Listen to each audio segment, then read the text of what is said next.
सावधान। जय श्री ओम नमः सिद्धेभ्यः। जय श्री ओम नमः सिद्धेभ्यः। जय श्री ओम नमः सिद्धेभ्यः। नमो अरहंताणं नमो सिद्धाणं नमो आयर्याणं नमो वज्रायाणं नमो लोय सवसाहुणं भक्तामर प्रणतिमौलिमणि प्रभाणमुद्योतकं दलितपापतमोवितानं सम्यक् प्रणम्य जिनपादयुगं युगाधवालं वनं भवजले पतितां जनानाम्। आचार्य मानतुंग द्वारा रचित महान भक्ति से युक्त यह भक्तामृत स्तोत्र जिसकी चर्चा हमारी चल रही है, और कल तक हमने 5 छंदों की चर्चा करी, जिसमें देखा कि हे भगवान, आपके जो भक्त हैं वे अमर हैं। देखो, 2 अर्थ इसमें भी लगा सकते हैं, या तो जो अमर हैं वे आपके भक्त हैं, या जो आपके भक्त होते हैं वे अमर हो जाते हैं। बात ख्याल में आई कि जो अमर हैं वे भक्त हैं, मतलब देवादिक आपके भक्त हैं, और जो आपके भक्त हैं वे अमर हो जाते हैं, अर्थात वे भी तो अमरत्व को प्राप्त करते हैं, क्योंकि भगवान अपने जैसा तो बनाते ही हैं अपने भक्तों को। तो कहा कि आपकी भक्ति करने वाले हैं, और आपने युग में अवतार लिया, हमें धर्म का उपदेश दिया, और भव्य जी क्या करते हैं, आपके उसी उपदेश का आश्रय लेकर इस संसार से पार हो जाते हैं। फिर कहा कि हे भगवान, आपकी स्तुति इंद्र ने कर ली है, लेकिन फिर भी मैं क्या कर रहा हूँ कि फिर भी मैं आपकी स्तुति करने को तैयार हो रहा हूँ। अब भले कुछ भी हो, लेकिन मुझे भक्ति हो रही है, और मैं क्या कर रहा हूँ, उस भक्ति के द्वारा आपकी स्तुति करने का कोशिश कर रहा हूँ, प्रयास कर रहा हूँ। फिर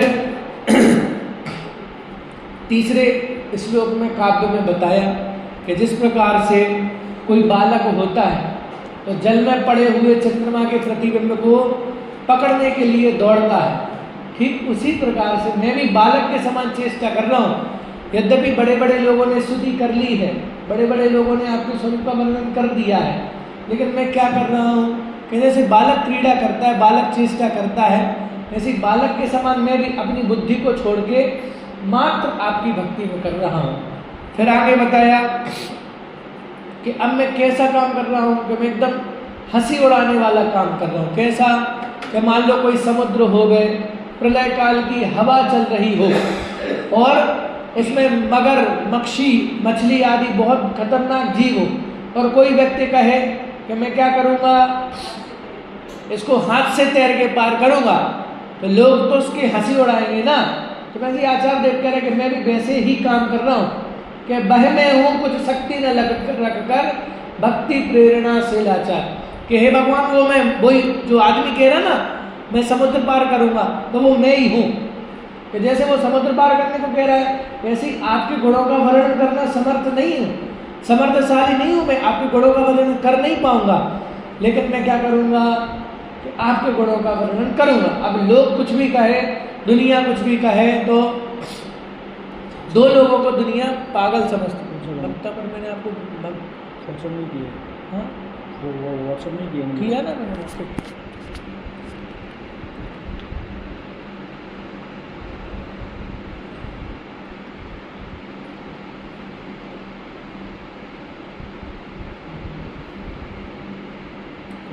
तीनों तो आ गए जी। चलिए तब तक हम समझ लेते हैं इसको। तो क्या कह रहे थे कि भाई आचार्य कह रहे थे यद्यपि अब लोग जो करें तो वो करें, क्या होता है, जो दो लोग होते हैं ना, उनको दुनिया वाले पागल समझते हैं। पहले किसको, पहला अगर कोई प्यार में पड़ने वाला हो ना, जो प्यार में पड़ गया हो, तो दुनिया उसे क्या कहती है, पागल कहती है। और दूसरा, अगर कोई आत्मा की साधना कर रहा होगा ना, तो उसको भी लोग क्या कहते हैं, पागल। मतलब दोनों को पागल कहेगी दुनिया। क्यों? क्योंकि वो प्रेम भी दुनिया नहीं समझ पाती है और भक्ति भी दुनिया नहीं समझ पाती है। बात ख्याल में आ रही है? तो ऐसे आचार्य देव कह रहे हैं कि भाई अब जिसको जो कहना हो कहने दो, मैं तो क्या कर रहा हूँ, आपकी भक्ति करना मैंने प्रारंभ कर दी। अब आपके गुणों का वर्णन कर पाऊँ या नहीं कर पाऊँ, कितने गुणों का वर्णन कर पाऊँ, लोगों को पसंद आएगा कि नहीं आएगा, इससे मुझे कोई लेना देना नहीं है। मैं तो क्या करूँगा है कि मैं तो आपकी भक्ति कर रहा हूँ। अब हमें छठवें काव्य से चर्चा प्रारंभ करना है। प्रायः छठवें काव्य को कहा जाता है लोक में कि जिसकी बुद्धि नहीं होवे ना, वो इस काव्य का क्या करे, पाठ करे, तो उसको क्या हो जाएगी। तो मतलब मुझे तो अभी तक केवल ज्ञान हो जाना चाहिए था, क्योंकि मैं तो अक्सर गुनगुनाता रहता हूँ भक्तांबर। तो रोज पढ़ूंगा तो रोज बुद्धि नहीं बढ़ेगी क्या? अगर रोज 1% बुद्धि बढ़ती तो अभी तक तो मेरा आइंस्टाइन से ज़्यादा दिमाग चलने लगता। लेकिन ऐसा होता नहीं, वो भक्ति है। देखो, भक्ति करेंगे तो भक्ति के प्रभाव से सब कुछ संभव है।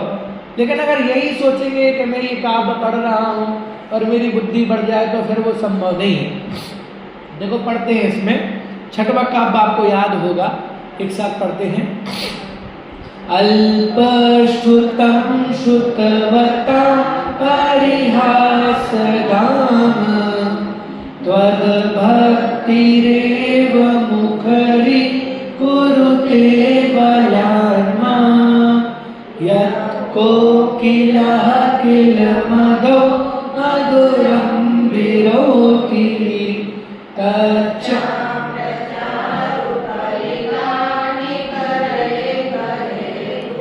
अब आचार्य देव क्या कह रहे हैं कि अल्पश्रुतम, किसके लिए कह रहे हैं कि आचार्य देव स्वयं अपने आप के लिए कह रहे हैं कि मैं कैसा हूं, अल्पश्रुतम। कैसा हूं मैं?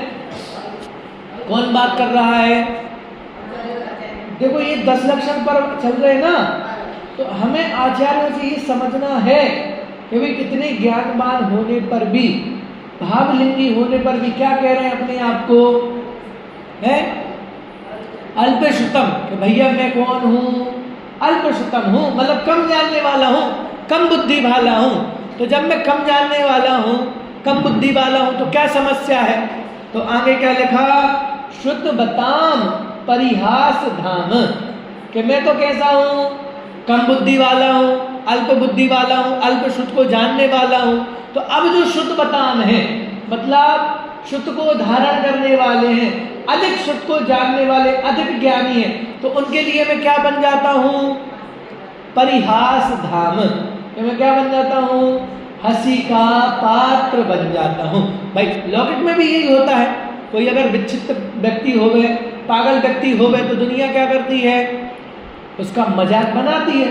तो बोले मैं तो कैसा हूँ, कम बुद्धि वाला हूँ, अल्प बुद्धि वाला हूँ, अल्प शुद्ध ज्ञानी हूँ।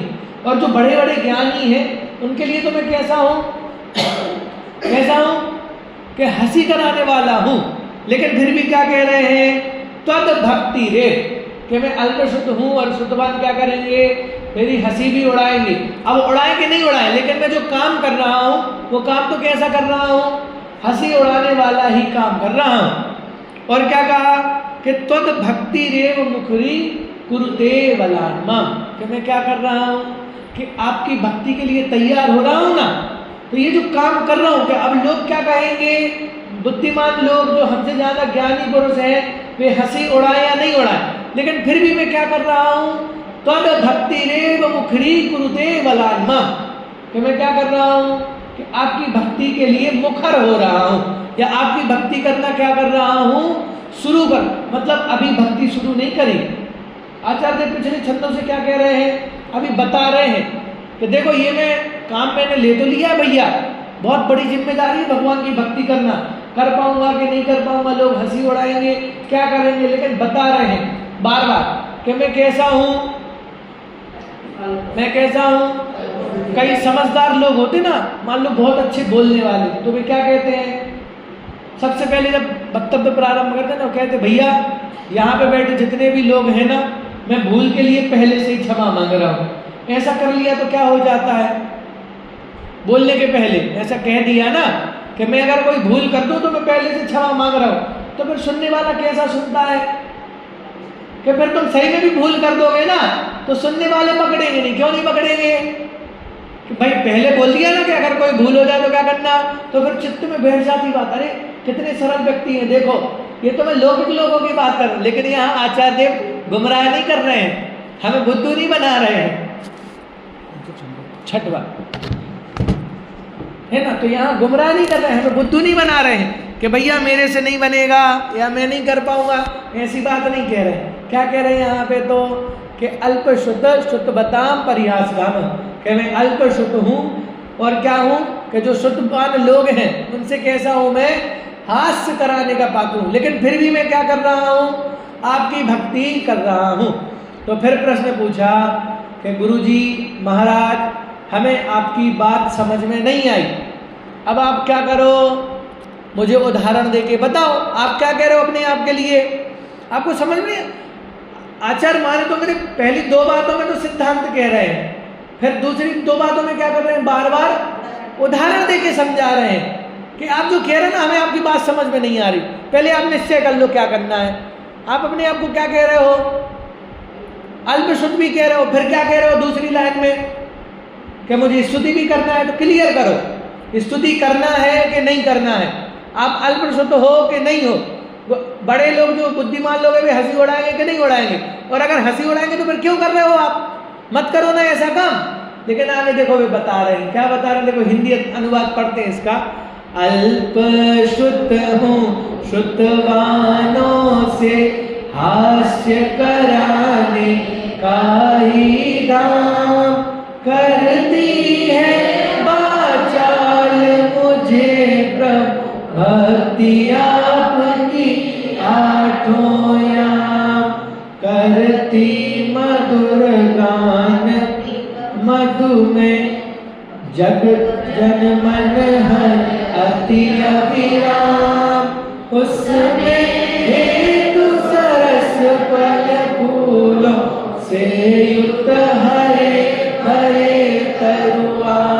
के फिर आचार्य देव उदाहरण दे रहे हैं, क्या उदाहरण दे रहे हैं कि भैया जब बसंत ऋतु आती है तो बसंत ऋतु के आने पे कोयल क्या करती है, स्वयं ही कूक करना प्रारंभ कर देती है, स्वयं ही मधुर ध्वनि करना प्रारंभ कर देती है। तो बोले क्या कारण है, क्या कारण है कि बसंत ऋतु आती है और कोयल क्या कर देती है, कोई उसको बोलने जाता है, कोई उसको बताने जाता है कि चलो अब बसंत ऋतु आ गई है, तुम क्या करो, कू करना प्रारंभ कर दो। ऐसा नहीं होता, बसंत ऋतु आती है, आम के वृक्ष क्या हो जाते हैं, पक जाते हैं, और उन आम के वृक्षों की सुगंध के, या जो भी कहो, जो भी पक्षी का मनोविज्ञान, जो भी विज्ञान उसकी रही होगी, जैसी बसंत ऋतु आती है उसको पता चल जाता है कि अब जो आम है वे क्या हो गए हैं, पक गए, उसके फल जो हैं रसीले हो गए, और बस जैसा स्मरण आता है तो स्वयं ही वो क्या हो जाती है, उसकी ध्वनि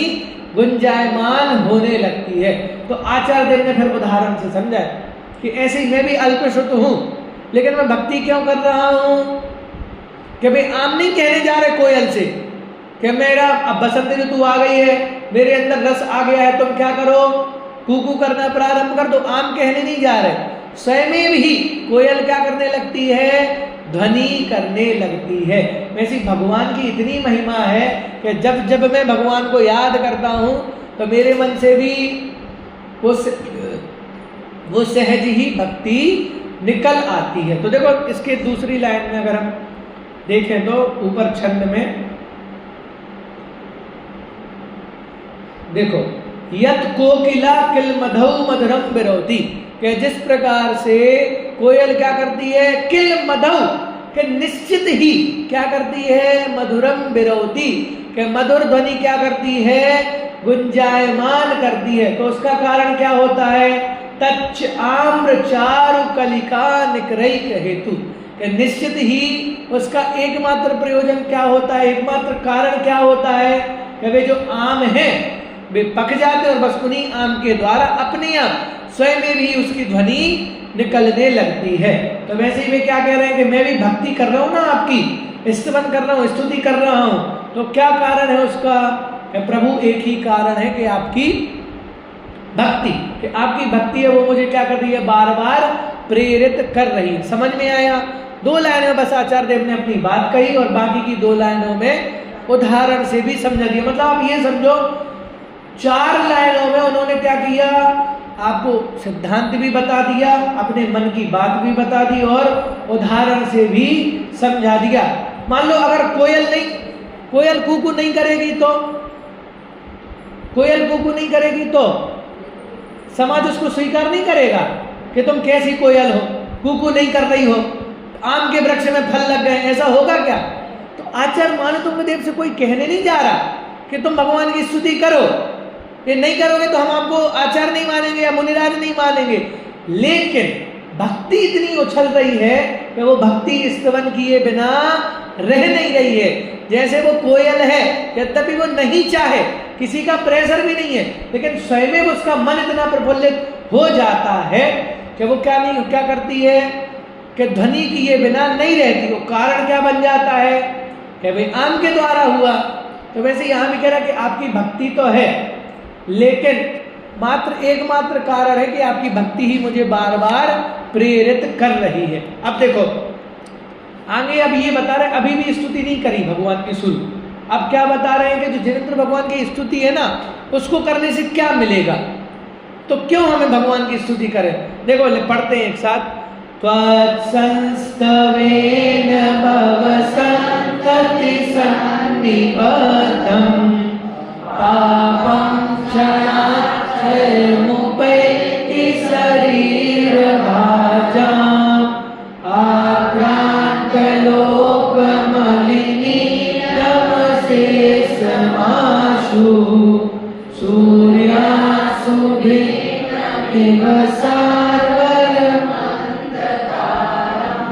जिन बर की स्तुति करने से चिर संचित भविजन के पाप पल भर में भग जाते निश्चित, इधर उधर अपने ही आप।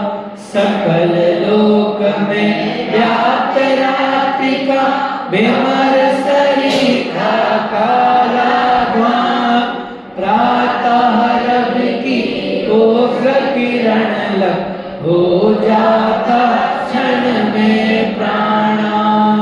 क्या कह रहे हैं आचार्य देव यहाँ कि भगवान आपकी स्तुति में क्यों करूं, आपकी भक्ति में क्यों करूं। देखो भक्ति की बात चल रही है और जब जब भक्ति की चर्चा चलती है, स्तवन की चर्चा चलती है, स्तुति की चर्चा चलती है, तो वहां सर्वप्रथम कौन होता है, वहां देव ही सर्वप्रथम होते हैं, या जिनकी भक्ति की जा रही है उनकी प्रमुखता होती है। वहां आत्मा की मुख्यता नहीं होती, वहां जीव की मुख्यता नहीं होती, वहां तत्व की मुख्यता नहीं होती। यद्यपि जीव आ जाता है, गायक आ जाता है, तत्व आ जाता है, लेकिन मुख्यता किसकी होगी, जिनेंद्र भगवान की ही मुख्यता होगी।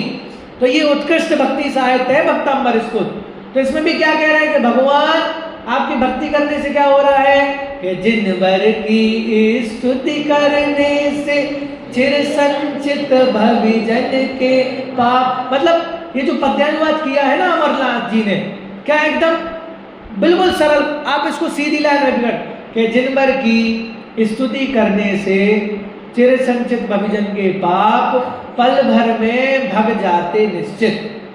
मतलब इसको सीधा भी पढ़ सकते हो आप, गा के पढ़ रहे हैं वो तो हम अपनी सावधानी के लिए, अपनी समझ के लिए, अपनी सहूलियत के लिए, मतलब सीधा भी पढ़ेंगे ना तो उसका अर्थ ख्याल में आ जाएगा कि जिनेंद्र भगवान की भक्ति करने से क्या फायदा होता है कि चिर संचित भविजन के पाप, कि हमने जो अनादिकाल से संचित करके रखे हैं ना, पाप का गठरा बांध के रखा है, पाप का बोरा बना के रखा है, वो क्या हो जाते हैं, पल भर में भग जाते निश्चित। कि मात्र क्षण भर में जैसे ही आपने भक्ति करना प्रारंभ की और चिर संचित पाप क्या हो जाते हैं, उनका निधत्ति निकाचित होने लगता है।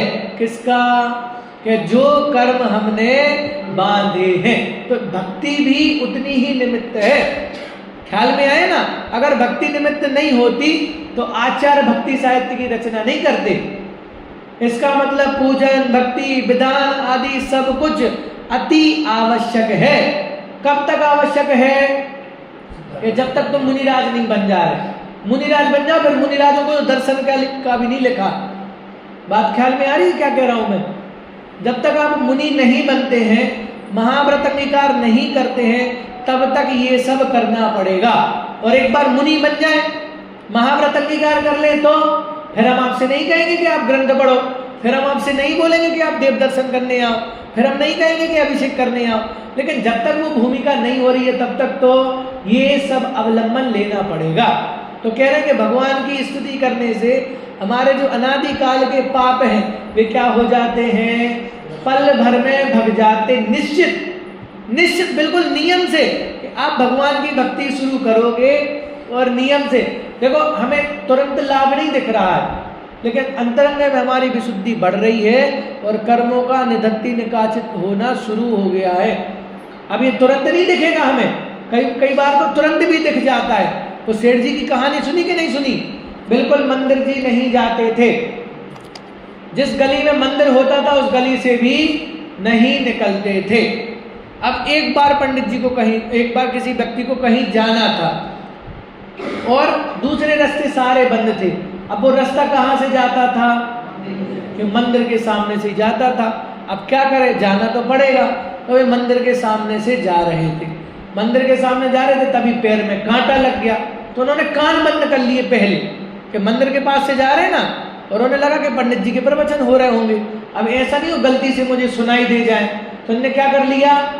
कान बंद कर लिए कि गलती से एक शब्द भी मेरे कानों में नहीं पड़ना चाहिए। लेकिन जैसे ही मंदिर के सामने आए, उन्हें क्या हो गया? पैर में कांटा लग गया। अब पैर में कांटा लग गया तो क्या करना पड़ेगा? हाथ तो हटाना पड़ेगा कि नहीं हटाना पड़ेगा?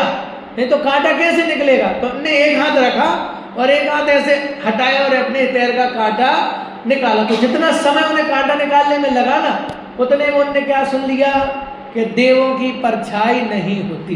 अरे सुनी कि नहीं सुनी कहानी? तो प्रवचन कोई भी प्रकरण चल रहा होगा, तो वहां पे पंडित जी कह रहे थे कि जो देव होते हैं स्वर्ग के, उनकी परछाई नहीं होती। इतनी बात उन सेठ जी ने सुन ली।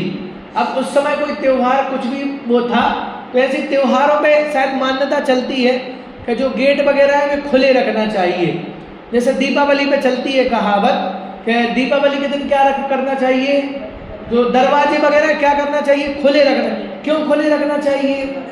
क्योंकि लक्ष्मी जी आती है। तो वैसे ही कोई त्योहार था और सेठ जी को पता था, क्या पता था? कि भैया गेट खुले रखना चाहिए, अभी कौन आएगा? लक्ष्मी जी आएंगी। अब शाम का समय हो गया, रात से हो गई और सेठ जी ने क्या किया? सोना प्रारंभ किया। अब जैसे सोना प्रारंभ किया तो बालकनी में कुछ आवाज आई। सेठ जी को क्या लगा? शायद लक्ष्मी माता प्रसन्न हो गई है और वे हमारी तिजोरी में आ रही हैं।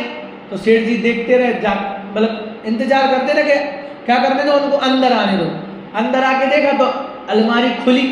सेठ जी और प्रसन्न, ऐसा है कि अब तो लक्ष्मी माता मेरी तिजोरी में बैठ ही रही है। लेकिन थोड़े समय बाद क्या कि आवाज आने लगी। वो तो सब पैसे, मुहरे, स्वर्ण, चांदी जो कुछ था वे क्या कर रहे थे? भर रहे थे। और भर के क्या ही कर रहे थे? बाहर निकलने वाले थे। कौन?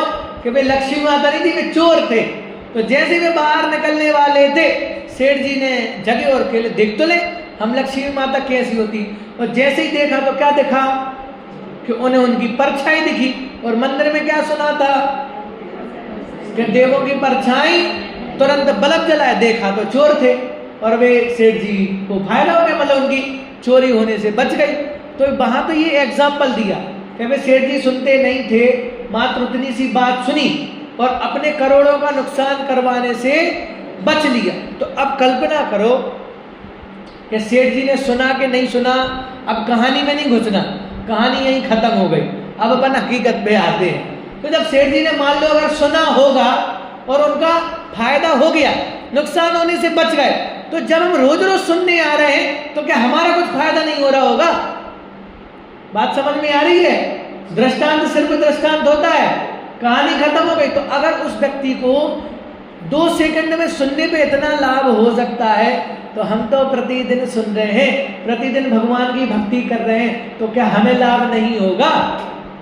बोलो कि हमें लाभ अवश्य होगा। और अगर हमें लाभ नहीं होगा तो फिर इस लोक में किसी भी जीव को लाभ नहीं होगा, क्योंकि किसी भी जीव के पास विषय कषाय को छोड़कर भगवान की स्तुति करने का समय नहीं है। स्तुति करने का भगवान, आप देखो 10 लक्षण में मंदिर भरे रहते हैं, 10 लक्षण के बाद भगवान भी सोचते होंगे कहाँ आके बैठ गया मैं, कोई दर्शन करने नहीं आता, सालों निकल जाते हैं लोगों को, दर्शन करने का विकल्प नहीं आता मंदिर में। बस मुझे तो वो समझ में 10 दिनों में कौन सी आत्मा प्रवेश कर जाती है उनके शरीर में, पूरी भक्ति कर लेंगे, उपवास एकादश बिल्कुल 24 घंटे, भगवान भी बोलेंगे भैया आप जाओ, उनको भी लगता होगा जल्दी से अनंत चतुर्दशी है, मंदिर खाली करो। कहने का मतलब ये बात तो कह रहा हूं, व्यंग्य है, लेकिन वास्तविकता यही है कि हमें समय ही नहीं है भगवान की स्तुति करने के लिए। आते भगवान से जैसे बाकी लोगों से नमस्ते करते ना, बुंदेलखंड में बोलते हैं जोहार, जोहार जोहार, जो बड़े लोग होते हैं उनको जोहार, तो भगवान से हम भी जोहार करके भग जाते हैं, भगवान और बढ़िया है, हाँ बढ़िया, चलो जा रहे हैं, इतना ही समय रहता है। बहुत सारे लोग तो बाहर से ही ऐसा कर लेते हैं, जैसे भगवान बैठो खिड़की पे तो मैं ऐसे हाथ हिला रहा, भैया देख लिया आपको, बात क्या, मतलब इतना भी समय नहीं रहता कि हम आके मंदिर में विनय पूर्वक भगवान के दर्शन करें। तो जब इतना नहीं करेंगे तो कैसे संतान होगा कि भगवान की भक्ति हमें कुछ कर देगी? बात ख्याल में आई ना? आप देखो, इसलिए मैं बार बार कह रहा हूं, समय सार पढ़ना बहुत अच्छी बात है, अवश्य पढ़ना चाहिए, लेकिन समय सार के साथ प्रथमान योग भी पढ़ना चाहिए। प्रथमान योग भी पढ़ना चाहिए कि भैया सीता जी को पता था कि मैं पूर्ण शुद्ध हूं, पूरे गांव वाले नहीं, पूरे भारत वाले कहे ना, श्रीलंका वाले भी कह रहे होंगे ये तो दूसरे के घर से रह के आई है शुद्ध, लेकिन सीता जी को क्या पता था कि मैं तो शुद्ध हूं। तुम एक बार नहीं 10 बार अग्नि परीक्षा करवा लो, मैं 10 बार अग्नि परीक्षा देने को तैयार हूं। क्यों? कि अंतरंग में तो शुद्ध थी, लेकिन शुद्ध होने के बावजूद भी अग्नि परीक्षा तो देना पड़ा कि नहीं देना पड़ा? तो वैसे भैया ये चीजें भी जरूरी है। तुम समय सार के रस में डूब रहे हो, बहुत अच्छी बात है, डूबना ही चाहिए। प्रत्येक जीव को समय सार का रस अवश्य लेना चाहिए, लेकिन ये भक्ति भी नहीं भूलना चाहिए, क्योंकि हमारा पंचम काल में लिखा ना कि शुद्धोपयोग नहीं होता, इसका मतलब है शुद्धोपयोग तो नहीं हो रहा ना, तुम्हारा शुभोपयोग हो रहा है, लेकिन वो शुभोपयोग भी प्रशस्त रूप हो रहा है या अप्रशस्त रूप हो रहा है? क्योंकि ये अभी भक्ति की बात चली, इसलिए मैं भक्ति की परिभाषा बताऊंगा। आप सोचोगे मैं यहां बैठ के अभी समय सार समझाऊंगा, क्षमा करें, क्योंकि ये अभी समय सार की क्लास नहीं है, ये भक्तांबर की क्लास है। तो हमें भक्ति का भी वास्तव में गुरुदेव श्री से सीखना चाहिए। भक्ति वे घंटों घंटों बस भगवान को निहारते रहते थे। सोचो तो, कल्पना तो करो आप कि वे महान आत्मा जो 24 घंटे समय सार में डूबे हैं, लेकिन जब सामने भगवान मिलते थे तो बोलो, आप सबने तो बहुत सारे लोगों ने देखा होगा ना उनकी चरित्र, मैंने सिर्फ सुना है, लेकिन और सुनने में जितना समझाए शायद बहुत समझाए मैंने गुरुदेव को। तो यात्रा गिरनार जी लेके गए तो कितना 3 घंटे बैठे थे ना 5वीं टॉप पे गुरुदेव श्री। वहां क्या था? वहां तो मूर्ति भी नहीं थी, भगवान के चरण थे। और जब सोनगढ़ में मंदिर बनने की बात शुरू हुई ना, तो मानो ऐसी खुशी हुई गुरुदेव श्री को जैसे 3 लोग की संपत्ति मिल गई हो गए। मंदिर बना नहीं था, मात्र क्या शुरू हुआ था? मंदिर बनने की चर्चा शुरू हुई थी कि क्या प्रसन्नता हो गई थी कि आहा मेरे नाथ पधारने वाले, मेरे नाथ पधारने वाले हैं। तो भक्ति भी उत्कृष्ट गुरुदेव श्री की रही। मतलब हम क्या कर रहे थे, अभी ये जो होते ना बच्चों को हम जोकर बनाते वो करते, अगर गुरुदेव श्री का जीवन नहीं, गुरुदेव श्री के जीवन का एक दिन भी हम उनके जैसा जी लेंगे ना तो धन्य हो जाएंगे। सुबह से लेकर शाम तक प्रत्येक चीज आप देखो ना उनकी, चाहे वो पूजन हो, भक्ति हो, प्रवचन हो, स्वाध्याय हो, आहार की चर्या हो, विहार की चर्या, कुछ भी हो, पूरा जीवन की बात नहीं कर रहा हूं मैं। अगर एक दिन भी हमने गुरुदेव श्री के जैसा जी लिया ना तो हमारा पूरा जीवन धन्य हो जाए।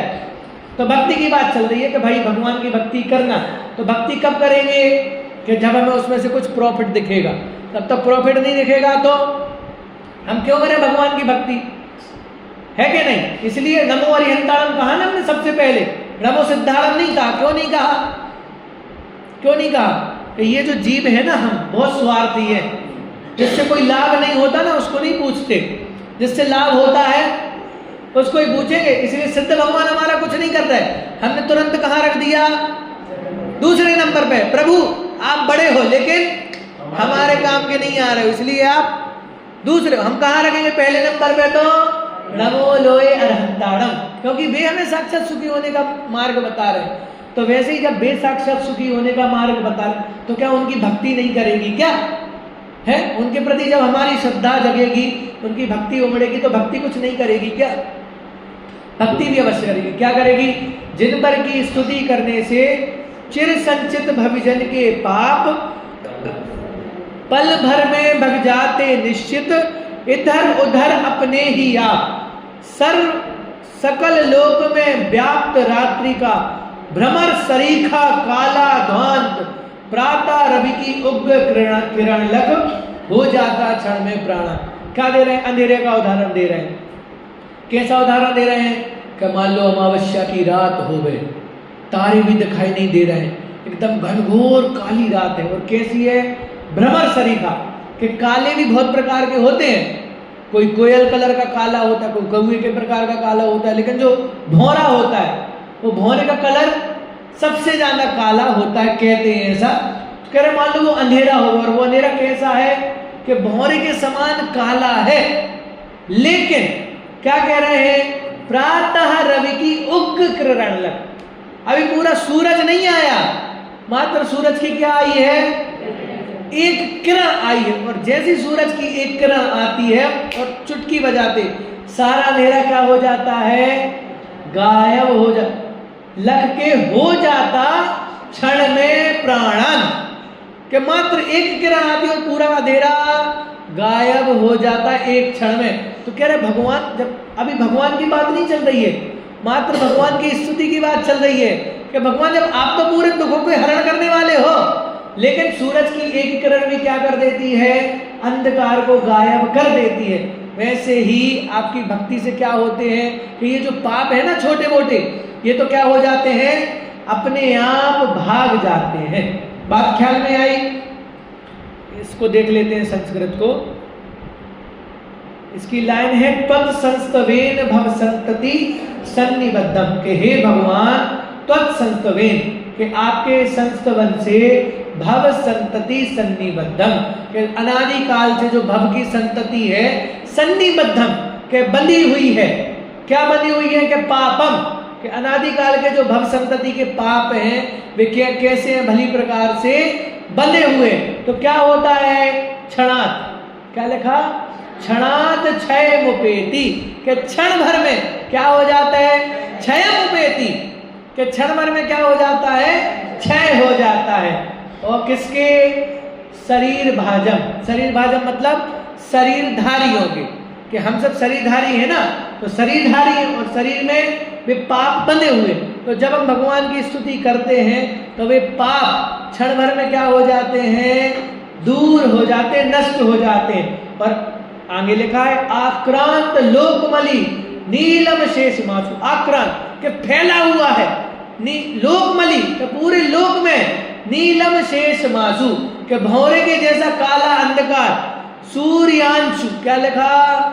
सूर्यांशु, के सूर्य के अंश से मतलब सूर्य की एकमात्र किरण से क्या हो जाता है? भिन्नमिव मतलब हट जाता है। शारवर मंदकारम, कि पूरा जितना भी अंधकार है ना वो क्या हो जाता है? दूर हट जाता है। किसकी स्तुति से? भगवान की स्तुति करने मात्र से। अब देखो आगे लिखा है 8वां काव्य, मत्वेति नाथ तव संस्तवनम महेद मारभ्यते तनुदिया तव प्रभावात् हरेष्यति सतां नरनीदलेषु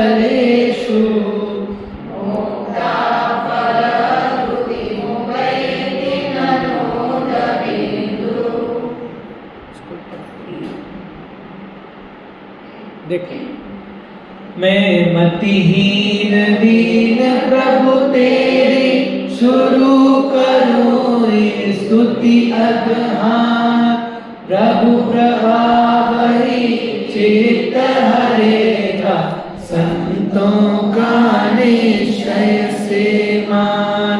जैसे कमल पत्र पर जलकर मोती जैसे आभावान, लिपते हैं फिर छिपते हैं मोती में हे भगवान। क्या कह रहे हैं कि मैं मतिहीन दीन प्रभु तेरी। कि अब भगवान आचार्य मानो तो यहाँ से शुरू कर रहे हैं, अभी भी शुरू नहीं करी स्तुति, अभी भी क्या कर रहे हैं, उस स्तुति का प्रभाव बता रहे हैं कि भैया तुम आए हो ना, तीन लोक के नाथ के पास आए हो ना, तो ये तीन लोक के नाथ साधारण नहीं है। कैसे कि प्रभु की प्रभुता का प्रभाव, कि अब जो भगवान है उनकी प्रभुता इतनी बड़ी है, इतना प्रभाव उनका उत्कृष्ट है कि क्या होगा उससे। कि देखो, मैं मतिहीन दीन प्रभु तेरी शुरू करूं स्तुति, कि मैं क्या कर रहा हूं, अब आपकी स्तुति शुरू कर रहा हूं। और स्तुति कैसी है, अगहान। कैसी है, अगहान। अग का मतलब क्या होता है, पाप, और हान मतलब उसको। तो हे भगवान, अब मैं आपकी स्तुति प्रारंभ कर रहा हूं, और वो स्तुति कैसी है, अगहान, के पापों का नाश करने वाली है। और आगे क्या लिखा, प्रभु प्रभाव चित्त हरेगा, संतों का निश्चय से। और क्या कह रहे हैं, पहले कह रहे थे ना कि मैं कौन हूँ, अल्पशुद्ध हूँ, बड़े बड़े जो लोग होंगे, सज्जन लोग होंगे, वे मेरी हंसी उड़ाएंगे, या मेरी स्तुति अच्छी होगी कि नहीं होगी। तो आचार्य मानतुंग देव ये लिख रहे हैं, बात ख्याल में आ रही है, सोच लेना कि हम भक्ति करते हैं तो भगवान से कामना कर रहे हैं कि नहीं कर रहे। आचार्य मानतुंग देव कामना कर रहे हैं भगवान से। क्या कामना कर रहे हैं कि भगवान, हमें पता है कि आप कैसे हो, सर्व महिमाशाली हो, इसलिए मैं आपकी स्तुति करना प्रारंभ कर। पर क्या क्या लिखा दूसरी लाइन में, प्रभु प्रभाव ही चित्त हरेगा, संतों का निश्चय। और मैंने मान लिया है, बिल्कुल निश्चय कर लिया है। क्या निश्चय कर लिया है, कि प्रभु प्रभाव ही चित्त हरेगा संतों का। कि मैं ये जो स्तुति बना रहा हूं ना, सोचो आचार्य मानतुंग देव ने भी पूरा भक्तांबर नहीं लिखा। कौन सा छंद है ये, 8वां छंद है। और 8वें छंद में मैं क्या गारंटी ले ली, क्या गारंटी दे दी भगवान की, कि भगवान अब मैं ऐसा मान के बैठ गया हूं। तो कभी कभी जब हमें लगे ना कि कुछ काम नहीं हो रहे हैं, तो सही में भगवान के भरोसे छोड़ दो, क्या पता और अच्छा होने को लिखा रहे। समझ में आए ना। सो APJ अब्दुल कलाम, उनका किस्सा आप पढ़ो, तो वे पायलट बनने के लिए जा रहे थे। तो पायलट बनने के लिए जा रहे थे तो उनका सिलेक्शन नहीं हुआ। सिलेक्शन नहीं हुआ तो उनके मन में आत्महत्या का विचार आ गया। तो वे समुद्र में कूदने वाले थे। फिर वहाँ पे उन्हें कोई ऋषि मिले, तो उन मुनि ऋषि ने उन्हें सब, अपने ऋषि नहीं मतलब उनके ही कोई साधु महाराज मिले। उन साधु महाराज ने समझाया कि हो सकता है तुम्हारा जन्म पायलट बनने के लिए ना हुआ हो, और किसी काम के लिए भगवान ने तुम्हें चुना हो। तो उनको ये बात समझ में आ गई। बोले ठीक है महाराज, जैसी आप कह रहे हो, हम तो जाना नहीं जानते, आपकी बात सही है। उनके पास पैसे नहीं थे किराए के घर वापस जाने के। तो वो जो साधु महाराज थे उनने व्यवस्था कराई कि तुम वहाँ जाओ। फिर वो बात उनने जीवन में अपनाई और वहाँ से पलटी ली। फिर वे क्या बने, साइंटिस्ट तो बने, भारत के राष्ट्रपति भी बने। फिर वहाँ तो वे क्या कर रहे थे, मात्र पायलट बनने जा रहे थे। जब राष्ट्रपति बन गए ना, तो उसके मालिक बन गए एयरफोर्स के, क्योंकि पूरी जो सेना की ताकत होती है वो किसके अंडर में रहती है, राष्ट्रपति उनका स्वामी होता है कि नहीं होता है। तो फिर उनने, ऐसा नहीं है, फिर उनने वो डिग्री भी करी और वो फ्लाइट भी उड़ाई, जो लड़ाकू विमान होते वो भी उनने चलाया। तो कह रहे यहाँ भी आचार्य मानतुंग देव ने छोड़ दी बात कि भैया मैं क्या कर रहा हूँ, मैं स्तुति कर रहा हूँ। इसलिए कभी कभी हमें भी जिनेंद्र देव के पास आना चाहिए, दूसरे बाबा तांत्रिकों के पास नहीं जाना चाहिए कि हम ताबीज ले लेंगे, भभूत लगवा लेंगे, अंगूठी पहन लेंगे तो हमारा काम हो जाएगा। वास्तव में आज हमने व्यवहार लोप कर दिया है, भगवान की भक्ति को खत्म कर दिया है। हम नहीं करेंगे तो कौन करेगा भक्ति, कौन जानता है भक्ति का स्वरूप, बोलो। करना तो हमें पड़ेगा, सिखाना भी पड़ेगा। तो यहाँ क्या कह रहे हैं, देखो दूसरी लाइन में बहुत, आप समझो 10 दिन में पूरा नहीं हो पाएगा, क्षमा करना भक्तामृत जितना होगा अपना रस लेके पढ़ेंगे, कोशिश करूंगा पूरा, क्योंकि आगे उदाहरण आने वाले हैं, उन उदाहरणों में ज्यादा समय नहीं लगेगा, लेकिन ये बातें समझना जरूरी है। तो आचार्य मानतुंग देव क्या कह रहे हैं कि निश्चय से मान, मैं तो भगवान क्या करके बैठा हूं, मैंने मन में बांध लिया है, बिल्कुल पूरा विश्वास है मुझे कि मैं जो स्तुति बना रहा हूं प्रभु प्रभाव ही चित्त हरेगा, कि हे भगवान आपके प्रभाव से मैं जो स्तुति बना रहा हूं वो स्तुति क्या करेगी, चित्त हरेगा संतों की। क्या कह रहे हैं कि मैं ये जो बात, मैं जो स्तुति बनाने जा रहा हूं वह स्तुति क्या करेगी, जगत के जितने भी लोग हैं उन सभी लोगों को क्या करेगी, आकर्षित करेगी, उनका चित्त हरण करेगी। बोलो अभी 8 काव्य बस लिखे हैं, पीछे के 40 काव्य तो बाकी है पूरे, और 8वें में क्या कह रहे हैं कि चाहे मैं कुछ भी लिख दूं ना, कुछ भी लिख दूं, अब तो वो क्या करेगी, पूरे तीनों लोगों के जीवों को मनमोहित करेगी। क्यों करेगी, क्योंकि मुझे पता है आपका प्रभाव ही इतना है। बोलो कौन बात कर रहा है, बात समझ में आ रही भक्ति की महिमा। अभी समय सार जी दिमाग में मत लाना बिल्कुल भी, अभी किसकी बात करना है यहाँ पे, जिनेंद्र देव की बात चल रही है ना, तो उनकी महिमा बता रहे हैं, उनका प्रभाव बता रहे हैं। क्या प्रभाव बता रहे हैं कि भगवान मैंने, देखो हर काम ऐसा नहीं होगा, नहीं तो तुम सोचो कि सभी काम बैठ जाओ, हे भगवान तुम्हारा प्रभाव होगा तो मेरे घर में खाना बन जाएगा, हे भगवान तुम्हारा प्रभाव होगा तो मेरी दुकान चल जाए। हर चीज में भगवान का प्रभाव नहीं है। नहीं तो तुम सोचो कि तुम्हें कुछ करना नहीं पड़े, भगवान हम तो बैठे हैं, तुम्हारा प्रभाव होगा तो हमें सम्यक दर्शन हो जाए, बिल्कुल नहीं होगा। बात ख्याल में आ रही है, कुछ भी नहीं होगा। लेकिन आप कल्पना तो करो, सोचो जरा, उस भूमिका में अपने आप को रखो, उस भूमिका में अपने आप को रखो। सोचो आज आप मानतुंग आचार्य की जगह हो, और आज देखो वास्तव में भक्तांबर जैसा उत्कृष्ट भक्ति साहित्य मुझे ढूंढ के बताओ, हम उसका अर्थ तो समझे, एक एक लाइन में झूमने जैसी बातें हैं। भक्तांबर साधारण स्तोत्र नहीं है, बस ये है कि आज हमने दुर्गति करके रखी है, मात्र झाड़ू फूंक करने के लिए, रोग भगाने के लिए, बुद्धि बढ़ाने के लिए, बस यहाँ तक रुक गए हम आगे तत्व को बढ़े ही नहीं ना, तत्व को देखे ही नहीं ना, उसमें क्या तत्व भरा है, क्या भक्ति भरी है भगवान ने। तो बिल्कुल तुम्हारा रोग भी दूर होगा, तुम्हारा पेट दर्द भी ठीक हो जाएगा, तुम्हारी बुद्धि भी बढ़ेगी। क्यों, जब तुम भगवान की भक्ति करोगे तो भगवान की भक्ति करके क्या ख्याल में आएगा, ऐसा ही प्रभु मैं भी हूँ, ये प्रतिबिंब सुमेरा। तुम्हें ख्याल में नहीं आएगा, भगवान की स्तुति कर रहे तो खुद को पता नहीं चलेगा कि जब एक भगवान इतने बलशाली है तो ये भगवान भी तो बलशाली होगा कि नहीं होगा। तो जब तुम इस भगवान के पास आओगे ना तो तुम्हारा तो शरीर ही खत्म हो जाएगा। तो बोलो रोग खत्म हुआ कि नहीं हुआ है। और जब दृष्टि अंतरंग में जाएगी तो वो केवल ज्ञान लेके आएगी। तो बोलो बुद्धि बढ़ी कि नहीं बढ़ी, केवल ज्ञान से ज्यादा बुद्धि बढ़ सकती है क्या। तो सब होगा, लेकिन भगवान की भक्ति करने से उसको समझना पड़ेगा कि कहाँ हमें निश्चय लागू करना है, कहाँ हमें व्यवहार लागू करना है। और आपको पता नहीं चलेगा। बोलो हम जब बाजार से केला लेके आते हैं तो सोच के लेके आते, भैया अभी मैं व्यवहार से केला लेके आया हूं, फिर घर पे आऊंगा तो निश्चय से केला खाऊं। सोचते हैं ऐसा स्वयं भी कि भाई बाजार से जब केला खरीदेंगे तो छिलके सहित ही खरीदेंगे। अगर दुकानदार बोले भैया हमने छील के रखे हैं, ये ले जाओ, तो लेना पसंद करेंगे।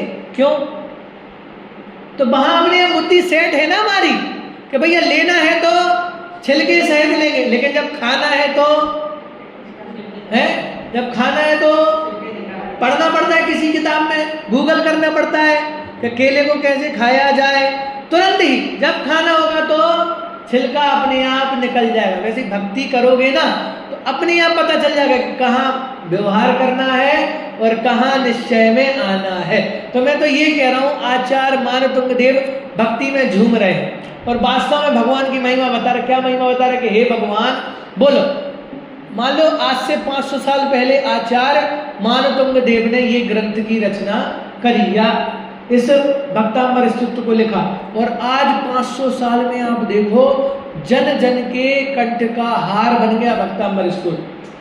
बोलो, बहुत सारी जगह पे माता बहनें रोज पाठ करती हैं भक्तांबर स्तोत्र का, रोज, और करना भी चाहिए। लेकिन क्यों करना चाहिए? कि वो हमारी मम्मी करती थी इसलिए हम करते हैं, हमारी सास ने कहा इसलिए। अरे इसलिए नहीं करो, तुम जब समझ लोगे ना कि इतना सब कुछ होता है तो अपने आप भक्ति में। सही कह रहा हूं, मैं तो मन में कभी भी भक्तांबर गुनगुना लेता हूं। इसलिए नहीं गुनगुना लेता हूं कि मेरे प्रवचन अच्छे हो जाएंगे, मेरे परीक्षा में नंबर अच्छे आ जाएंगे, जल्दी शादी हो, इसलिए नहीं। क्योंकि भक्ति, इतनी भक्ति भरी हुई है एक एक शब्द में कि आप भक्ति करोगे और डूबते अंदर में जाओगे। तो क्या कहा है यहाँ देखो, प्रभु प्रभाव ही चित्त हरेगा, संतों का निश्चय से मान। तो देखो जो भावना आचार्य मानतुंग देव ने भाई, और आज देखो वो फलीभूत हो रही है कि आज प्रत्येक जीव को भक्तांबर की तो महिमा जरूर आती है। तो ये भगवान की भक्ति का प्रभाव है। वे कह रहे हैं मेरा प्रभाव नहीं है, मैंने तो जो लिख दिया बस वो क्या हो जाएगा अब तो, कि वही सबको चित्त हरण करेगा। और सबसे ज्यादा भक्तांबर का ही पाठ किया जाता। बोलो, हमने सुना पंडित जी हमारे घर में अखंड पाठ है। काय का पाठ है भैया? बोले भक्तांबर जी का। पहले हिंदी पढ़ेंगे फिर वो सुना कि नहीं सुना? पूरे भारतवर्ष में जहां जहां भी पाठ होता है तो या तो ढमोकार मंत्र का होगा, नहीं तो तीसरा पाठ बताओ कौन सा होता है। तो ये गारंटी पहले दे दी ना उनने, विश्वास कर लिया कि भगवान मैंने तो मान लिया कि आपकी भक्ति का प्रभाव होगा तो ये मेरी छोटी सी स्तुति भी पूरे लोग के जीवों के चित्त को हरण करने वाली बन जाएगी। और देखो क्या लिखा, जैसे कमल पत्र पर जल कण मोती जैसे आभा दिखते हैं फिर छिपते हैं असली मोती में। कि जैसे कमल पत्र पर जलकण मोती जैसे आभावान। क्या कहा कि भाई कोई पत्ता हो, कमल का पत्र हो और उस पे क्या होते हैं कि जलकण कैसे दिखते हैं कि मोती जैसे दिखते हैं और उस आभा को प्राप्त भी करते हैं, लेकिन दिखते हैं फिर छिपते हैं असली मोती में। हे भगवान, कि जो असली मोती होता है वो क्या नहीं कर पाते, उसकी तो दिखते तो हैं लेकिन जो असली मोती होता है वो तो असली। देखो इसको विशेष खुलासा करते हैं इसमें,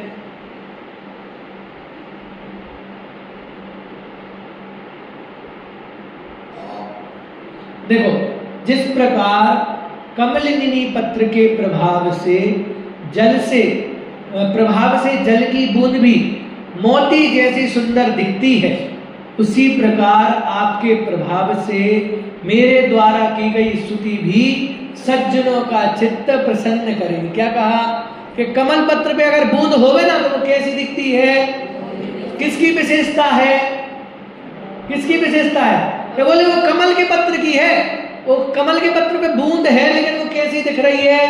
मोती जैसी दिख रही है और मोती जैसी आभा को प्राप्त हो रही। बस भगवान इतना ही मैं कर रहा हूँ। क्या कर रहा हूँ कि मैं तो सामान्य से अर्थ ही शब्द ही लिख रहा हूँ, लेकिन वे शब्द ऐसे हो जाएंगे आपकी भक्ति के प्रभाव से कि क्या करेंगे? पूरे संसार के जीवों के चित्त को हरण कर। देखो यहाँ दोनों बातें लगा लेना, एक बात पे अटक के नहीं रह जाना कि पंडित जी आप कह रहे थे भगवान के भरोसे बैठ जाओ। भगवान के भरोसे तो बैठ रहे हैं, लेकिन आचार्य देव यहाँ पे खुद को मान बढ़ाई नहीं कर रहे हैं कि मैं जो आप खुद बताओ, आचार्य मानतुंग देव स्तुति लिख रहे हैं तो क्या ऐसी लिख देंगे? क्या ऐसे लिखा होगा उनने? भैया उनके अंदर भी तो वो कवित्व शक्ति विद्यमान होगी, कवित्व रिद्धि होगी, तब तो वे लिख रहे हैं। लेकिन वे क्या कह रहे हैं, अगर कुछ गड़बड़ी हो जाए तो वो किसकी कहलाएगी? वो मेरी कहलाएगी। क्यों? क्योंकि मैं कैसा हूं? अल्पश्रुत हूं, निर्बुद्धि हूं, बेशरम हूं और भगवान की स्तुति कर। लेकिन अगर टॉप क्लास की भक्ति स्रोत बन जाएगा तो वो किसका प्रभाव है? वो भगवान की। वो मैंने नहीं किया, मैं तो क्या कर रहा हूं कि लिख रहा हूं। अगर गलती होगी तो वो मेरी कहलाएगी। लेकिन अगर भक्ति उत्कृष्ट बन जाएगी तो मतलब पहले ही मान का त्याग कर दिया कि मैं लिख तो रहा हूं, लेकिन अगर अच्छी लिखी गई तो। इसलिए मानतुंग की जगह आदिनाथ भगवान को आगे कर दिया उनने कि भगवान सब आपकी कृपा है, मेरा आपकी कृपा से सब काम हो रहा है, वैसा कह दिया कि अच्छा लगा तो ताली बजाओ, लेकिन किसके लिए ताली बजाओगे? भगवान की भक्ति के लिए। एक और हम इसमें पढ़ लेते हैं 9वां। आस्ताम तव स्तवन मस्त समस्त दोषम त्वत् संकथापि जगता दुरितानि हन्ति दूरे सहस्र किरण कुरुते प्रभैव पद्माकरेषु भाग्ये दूर रहे स्तोत्र आपका जो कि सर्वथा है निर्दोष पुण्य कथाई किंतु आपकी हर लेती है कलमश कोष प्रभा प्रफुल्लित करती रहती भरपूर फेंका करता सूर्य किरण को क्या कह रहे हैं कि दूर रहे स्तोत्र आपका, कि भगवान मैं स्तोत्र तो लिख रहा हूं लेकिन आपकी स्तुति की अभी बात नहीं चल रही, क्या दूर रहे स्तोत्र आपका। ये जो स्तोत्र है ना, स्तुति में जो लिख रहा हूं, आपकी स्तुति कर रहा हूं, वो कैसे है? स्तोत्र तो कैसा है? सर्वतः निर्दोष है। मतलब मैं जो ये स्तोत्र लिखूंगा इसमें किसी भी प्रकार का दोष नहीं है, किसी भी प्रकार की बहुत बड़ी बड़ी बात नहीं कर रहा हूं मैं। क्यों नहीं कर रहा हूं? क्योंकि पुण्य कथा ही किंतु आपकी हर लेती है कलमश को। स्तोत्र तो बहुत दूर की बात हो गई, अगर भगवान कोई आपका नाम भी लेवे ना तो उससे क्या होता है कि उससे क्या होता है कि हर लेती है कलमश को। कि भगवान आपके नाम लेने से जो कलमश है, जो पापों का कोष है, पापों का समूह है, वो क्या कर देता है कि आपका नाम मात्र ही क्या कर देता है? उस पापों के कोष को नाश कर देता। तो अब ये सोचो कि जो इस स्तोत्र को पाठ करेगा उसको तो बहुत विशेष चीजें प्राप्त होंगी, लेकिन अगर कोई आपका नाम भी ले रहा है तो वो क्या करेगा? आपका नाम का प्रभाव है कि उसके सारे पापों को नाश कर देगा। तो ऐसा भगवान जिनेंद्र देव के नाम का भी प्रभाव। और क्या लिखा है कि देखो, प्रभा प्रफुल्लित करती रहती सर के कमलों को भरपूर फेंका करता सूर्य किरण को आप रहा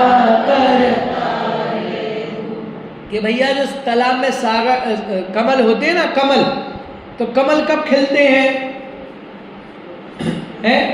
कि जब सूर्य का उदय होता है तब ही कमल खिलते हैं। और सूर्य का उदय मतलब कि जब सूर्य की किरण पड़ेगी ना कमल पे तब कमल खिलेगा, ऐसे नहीं खिलेगा। तो सूरज क्या कर रहा है कि सूरज तो दूर बैठा है, वो क्या पहुंचा रहा है? मात्र लिखा ना, फेंका करता सूर्य किरण को, कि वो क्या कर रहा है? मात्र किरणों को पहुंचा रहा है। और उन किरणों के प्रभाव से जो कमल है वे क्या हो जाते हैं? प्रफुल्लित हो जाते हैं, खिल जाते हैं। वो तो स्वयं दूर बैठा है। वैसे हे भगवान, आपका जो मैं स्तोत्र कर रहा हूं ना, तो आप तो कैसे हो? सर्वथा निर्दोष, कि आप में कोई दोष नहीं है, आप में भी दोष नहीं है, और मैं जो स्तोत्र कर रहा हूं उसमें भी कोई दोष नहीं है। लेकिन क्या बताएं भगवान, आपका नाम ही ऐसा है कि आपके नाम मात्र लेने से ही क्या हो जाता है कि हमारा जो हृदय है वो प्रफुल्लित हो जाता है, हमारे जो पाप हैं वे क्या हो जाते हैं? दूर हो जाते हैं। बता, ये नाम की महिमा है, नाम का प्रभाव है। आप देखो ना, जो जाप लेके बैठे रहते ना अन्य मतों में, क्या करते हैं? पूरे जीवन भर उनका जाप चलता रहता, नाम जाप।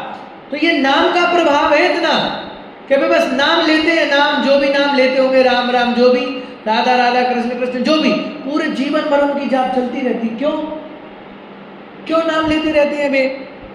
हम भी अरहम अरहम करते रहते हैं ना, हम भी समय सार। क्यों?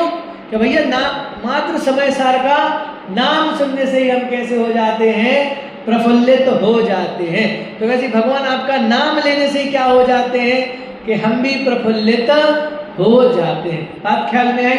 एक बार इसको पढ़ लेते हैं हिंदी कोई।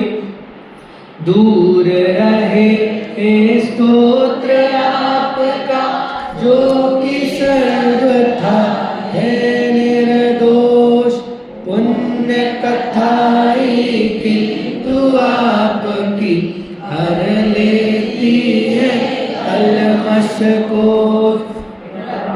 प्रफुल्लित करती